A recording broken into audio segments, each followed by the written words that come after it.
This meeting is being recorded. So in this next section, we're going to look at section 8.6. So this is another type of addition reaction called hydration. So this is specifically an acid catalyzed hydration.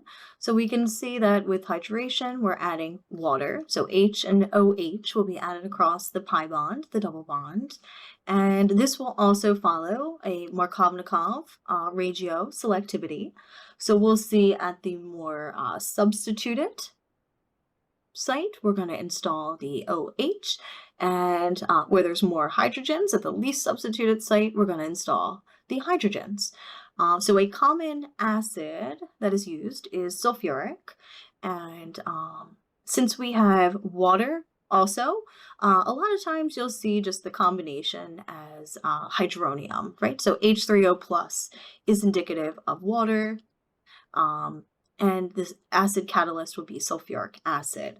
So we can see if we perform this acid catalyzed hydration, the OH, right, the hydroxyl group has been added to the more highly substituted location, whereas the hydrogen has been added over here.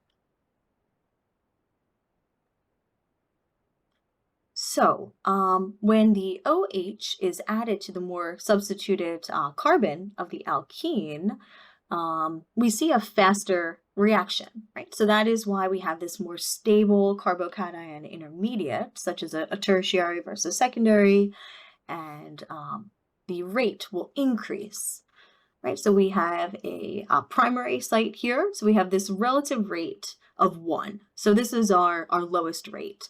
And then as we increase to a secondary site here and to a tertiary site, we can see that the relative rate increases drastically.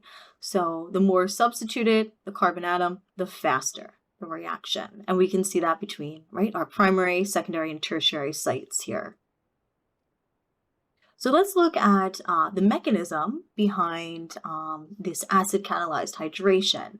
So we're going to look at a familiar scenario here where we have proton transfer. So step 1, we have the alkene being protonated and a carbocation intermediate being created.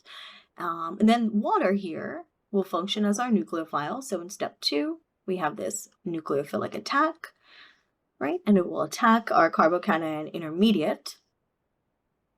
And then we get to this point here where we have one additional proton transfer. So we have this oxonium ion that is created when water has added to the carbocation, but then we're going to remove one of these protons and end up with our final product here. So we can see that OH and H have been added across this double bond, right? And after we deprotonate our oxonium, we get our final product. So the thermodynamic background or rationale can also apply to this hydration type of addition reaction. So we're going to utilize or exploit the Le Chatelier principle here. So this equilibrium isn't temperature dependent, as we saw with other addition reactions or addition and elimination, really. This is just reagent dependent or concentration dependent, if you will. So when we have dilute sulfuric acid, right, more water present, right, we would shift our equilibrium towards products, right? So these are our reactants over here.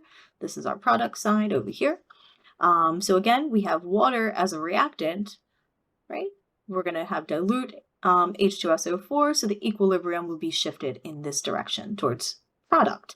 If we have a concentrated sulfuric and less H2O, which is also a reagent, we would have a shift in this direction towards reactants. So if you don't remember the Le Chatelier principle with respect to concentration of reagents or products, you may want to go back and review that briefly. But really, we just shift in the direction away from what we have, right? If we have more water, so the dilute would shift towards our product where there's less water. So we also want to talk about stereochemistry when it comes to these hydration reactions.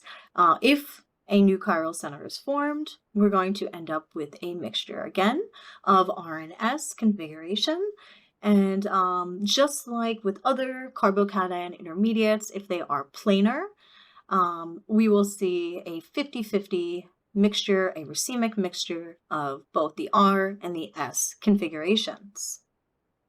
So this is where we'll leave off with the chapter section on hydration. We'll continue with section 8.7 in the next video.